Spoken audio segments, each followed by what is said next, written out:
इस कार्यक्रम में उपस्थित माननीय उप मुख्यमंत्री श्री सुशील कुमार मोदी जी, महाराष्ट्र के पूर्व मुख्यमंत्री श्री देवेंद्र फडणवीस जी, भारतीय जनता पार्टी के बिहार के संगठन प्रभारी श्री भूपेंद्र यादव जी, भारतीय जनता पार्टी के प्रदेश अध्यक्ष श्री संजय जायसवाल जी, हमारे साथी और बिहार सरकार के माननीय मंत्री प्रेम कुमार जी और यहां पर उपस्थित जनता दल यू के हमारे सभी सम्मानित नेतागण, प्रदेश अध्यक्ष वशिष्ठ भाई, कार्यकारी अध्यक्ष अशोक चौधरी जी, विजेंद्र यादव जी, आरसीपी सिंह जी, ललन जी, मैं सबसे पहले आप सब लोगों का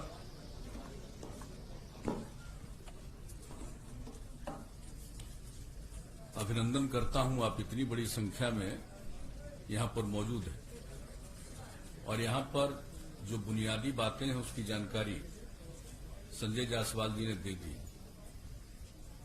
जो हम लोगों का गठबंधन है एनडीए, इसमें बातचीत हो चुकी है और हम लोगों की बातचीत पहले ही हो चुकी थी, लेकिन उसका कोई ऐलान नहीं किया गया था और अब उसके बारे में विस्तृत रूप से जानकारी दे दी जाएगी। आज इन्होंने बता दिया है, जो जनता दल यू है उसके जिम्मे 122 सीटें दी गई हैं और उसी के अंतर्गत हम पार्टी को, जीतन राम मांझी जी की पार्टी को, उसी के अंतर्गत हम लोगों ने 7 सीटें दी। भारतीय जनता पार्टी के पक्ष में 121 सीटें हैं और उसी के अंतर्गत इन लोगों की बातचीत, जो इन्होंने बताया कि अंतिम चरण है विकासशील इंसान पार्टी के साथ, उसी के अंतर्गत उनको सीटें देंगी। और जहां तक दोनों के बीच में कंस्टिट्यूएंसी का सवाल है, कौन कौन विधानसभा क्षेत्र किनके जिम्मे है, उसका भी निर्णय हो चुका है और मैं समझता हूं कि आज वो 122 और 121 तो है, तो बता दें लोगों को, या ऐसे ही आप रिलीज कर दिया जाएगा ये पूरे तौर पर कि इनके जिम्मे कौन सी सीट है। हम लोग मिलकर काम कर रहे हैं और बिहार के विकास के लिए जो भी काम है वो किया गया है और इसके बाद भी आगे मिलजुल कर हम लोग काम करेंगे। एक साथ काम करते हुए हम लोगों का एक लंबा अवसर है और जो कुछ भी बिहार में हुआ है इसके बारे में सब लोगों को जानकारी। कुछ लोगों के द्वारा बिला वजह बहुत सारी बातें की जाती है, मैं उन सब चीजों का कोई महत्व नहीं देता हूं। सबको मालूम है कि हम लोगों का अगर पिछले 15 वर्षों से हम लोग काम कर रहे हैं, 15वां साल है और उसके पहले 15 साल तक लोगों को काम करने का मौका मिला था, उनके द्वारा क्या किया गया, क्या आर्थिक स्थिति थी, क्या रोजगार था, क्या कानून व्यवस्था की स्थिति थी, कितने बड़े पैमाने पर जो हत्याएं होती थी, सामूहिक नरसंहार की घटनाएं घटती थी, क्या नहीं होता था उस समय, कितने दंगे होते थे, सारी बातों से लोगों को मालूम है। और कहां कौन सा विकास का काम था, कहीं कोई सड़क था, कोई सड़क भी ठीक से था, एक भी काम नहीं था।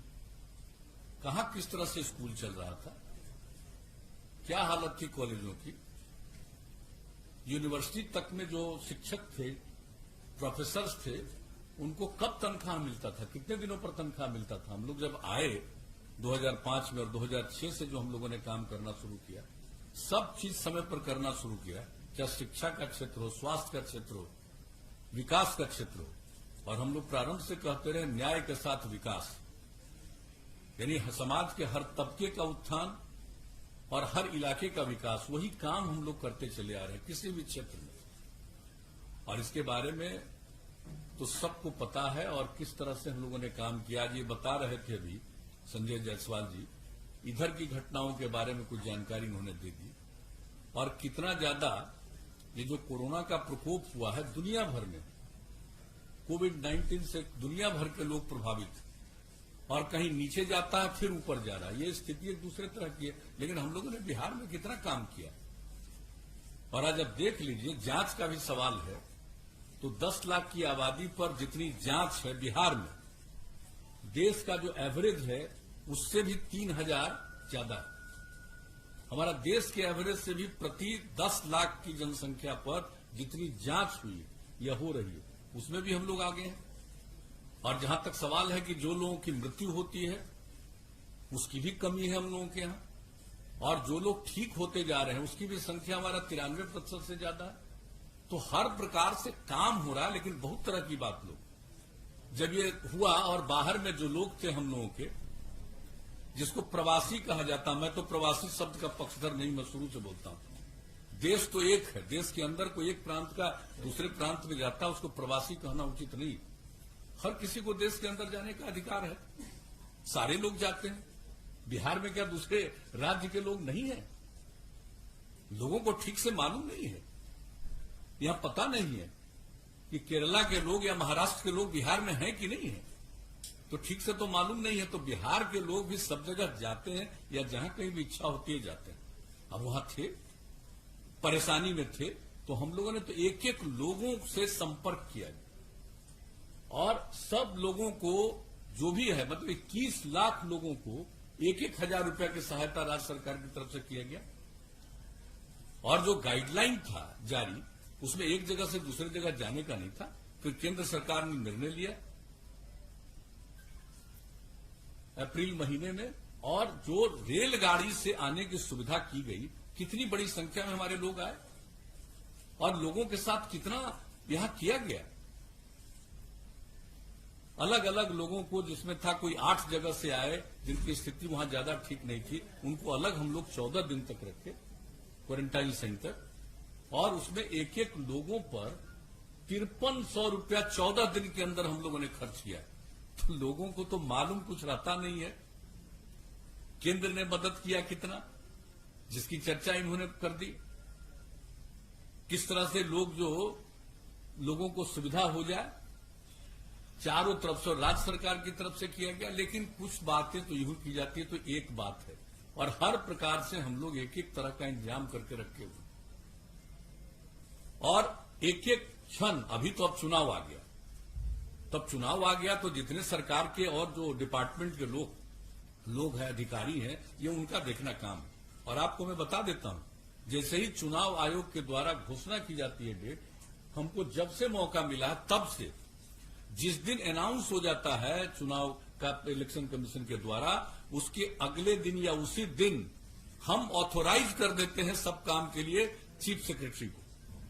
इस बात को जान लीजिए। अब हम लोगों को तो इतना कम समय है और ऐसी परिस्थिति में चुनाव हो रहा है, तो सब लोगों को पूरी तैयारी करनी है, और हम लोग चुनाव कर रहे हैं तो हम लोग तो अपने ढंग से जो काम है।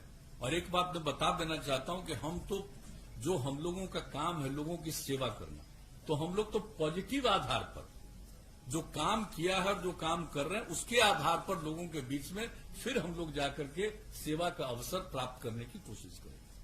जनता मालिक है, उनको तय करना है। लेकिन कुछ लोगों के द्वारा किस किस तरह का बयान दिया जाता है, मुझे तो आश्चर्य होता है। और आज तो हम कुछ अखबार में देख लिए कि जिसका जेडीयू से कोई रिश्ता नहीं है, उसका छाप दिया कि आरजेडी ज्वाइन किया। जेडीयू में है ही नहीं। अब वरिष्ठ नेता 2-3 अखबार में हमने देखा, आश्चर्य मुझको लगता है। इसलिए हम तो आग्रह करेंगे कि चीजों की जांच करके, अब फोटो छपा हुआ है, फोटो छपा है 1-2 अखबार में, तो वो कब हम लोग एमएलए बनाए, एमपी बनाए, 14 से ही अलग है। अब बताइए कोई कहीं जाता? तो कुछ चीजों को तो देख करके मैं इतना ही कहूंगा, मुझको दुख नहीं होता। सवेरे मेरी आदत है अखबार पढ़ने की, तो हम जब सवेरे अखबार पढ़ते हैं, टेलीविजन तो उस तरह से हम देख नहीं पाते हैं काम के चलते। दिल्ली में जब तक थे तब तक 1-2 घंटा टेलीविजन देखते थे, अब नहीं देख पाते हैं। लेकिन अखबार पढ़ते हैं तो कभी कभी चीज को देख करके हंसी आती है। तो इन सब चीजों से हमारा कौन क्या बोलता है, क्या बोलेगा, और इन्होंने उसके बारे में बता दिया। और ये तो बीजेपी ही अपनी तरफ से जो भी बात होगा कह देंगे। कोई क्या बोल रहे हैं क्या नहीं बोल रहे हैं उससे हमको कोई लेना देना नहीं है, कोई मतलब नहीं। हम लोग मिलकर काम कर रहे हैं और मिलकर आगे भी काम करेंगे। मिलकर हम लोग साथ मिलकर के चुनाव लड़ेंगे। और जो इनका भारतीय जनता पार्टी का ही जो विचार था हम लोगों के साथ विमर्श के दौरान, इनकी जो इच्छा थी उसका ही पालन करते हुए हम लोगों की तरफ से हम पार्टी के साथ उनके साथ बातचीत हुई। और ये बात कर रहे हैं विकासशील इंसान पार्टी के साथ। और जो बात है एक तरफ तो हो ही गया है, उनका तो 7 सीट और 7 का जिन सीटों पर वो लड़ने वाले हैं उसका भी उनको सूचना दे दी गई। और उसमें तो लगता है 6 सीट तो पहले ही फेज का। तो ये सब का ऐलान सब के बारे में सब लोगों को मालूम है। और विधिवत आज जो दोनों दल का है और दोनों दल के माध्यम से और लोगों को जो इसके साथ जोड़ा गया है, तो उनके बारे में भी पूरी बात एक एक सीट के बारे में आप लोगों को उपलब्ध करा दिया जाएगा। और उसके बाद फिर जो कैंडिडेट हैं अपने अपने पार्टी के लोग उसका भी ऐलान कर देंगे कि कौन कौन कैंडिडेट किस क्षेत्र के हैं, इसका भी ऐलान कर देंगे। तो हम लोग मिलकर काम कर रहे हैं, मिलकर काम करेंगे। हम लोगों के मन में किसी भी तरह की कोई गलतफहमी नहीं। और हम मानते हैं कि किसी को अगर कुछ कहने से उसको आनंद आता है, उसको पूरी आजादी है, जो इच्छा करे बोले, जो इच्छा करे कहे, अपना करता रहे, बोलता रहे, इससे हमको कोई लेना देना नहीं। एक बात हम बहुत स्पष्टता के साथ आज कर देना चाहते हैं। लेकिन हम लोग मिलकर, जैसा कि मैंने कहा है, काम करते रहे हैं, आगे भी काम करेंगे। किसी तरह का हम लोगों के मन में कोई कंफ्यूजन या किसी प्रकार की गलतफहमी नहीं। और ये स्वाभाविक है कि इस बार ये जो स्थिति रही है कोरोना की, अब इसमें कई चीजों को काम करने को थोड़ा विलंब जरूर हुआ है। किसी भी चीज के बारे में निर्णय लेना, लोगों से बातचीत करना, वो सब होता है। लेकिन अब एक एक चीज के बारे में फैसला हो गया है और लोग अपने अपने कैंडिडेट के बारे में भी अंतिम निर्णय लगभग ले चुके हैं। हम लोग तो कैंडिडेट के बारे में भी निर्णय ले चुके हैं, आपका भी निर्णय लगभग हो चुका है।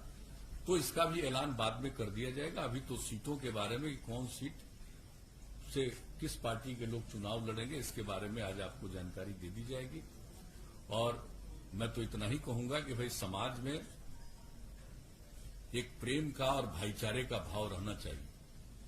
लेकिन ये तो हमको मालूम है कि मनुष्य का तो कुछ न कुछ हिस्सा ऐसा होता है जो इस प्रकार की बात करता है कि ये कोई ऐसी बात नहीं है कि अस्वाभाविक है, ये बहुत ही स्वाभाविक है।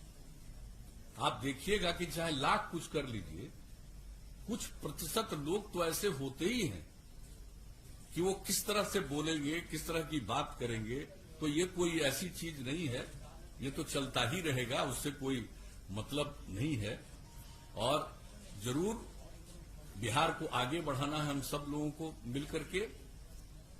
एकदम बिल्कुल सक्षम बिहार हम लोग बना रहे हैं। और कितना तेजी से, इसके बारे में तो हम लोग भूलते रहे।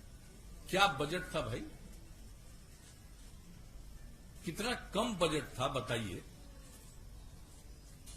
और अब कितना बड़ा बजट है, 24,000 करोड़ रुपए का बजट होता था और हम लोग 2,11,000 करोड़ रुपए तक पहुंचा दिए बजट से लेकर के एक एक चीज के बारे में।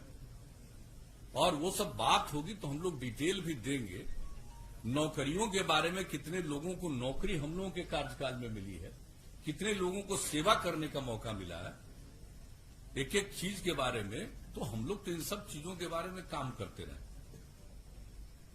और काम ही करते रहेंगे, यही हम लोगों का कर्तव्य है। तो अभी तो अपनी तरफ से इतनी ही बात कहनी थी, अब बाकी तो बहुत बहुत धन्यवाद। माननीय मुख्यमंत्री जी ने विस्तृत बताया है, पर अब कोई प्रश्न हो आप सबको तो आप पूछ सकते हैं। एक मिनट एबीपी।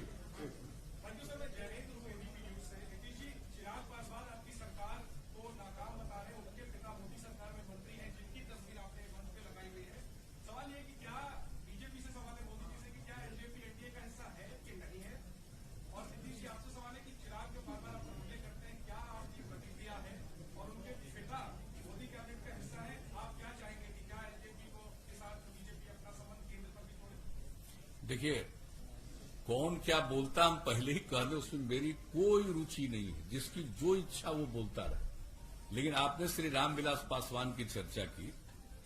अब रामविलास पासवान जो अस्वस्थ हैं, हम सब लोग चाहते हैं कि वो स्वस्थ हो। हम लोगों का उनसे एक लगाव है, अब बहुत पुराना लगाव है। लेकिन आप जो पूछ रहे हैं हमसे, रामविलास पासवान जी अभी जो राज्यसभा में पहुंचे तो बिना जेडीयू के मदद के पहुंचे। आप जरा बताइए तो,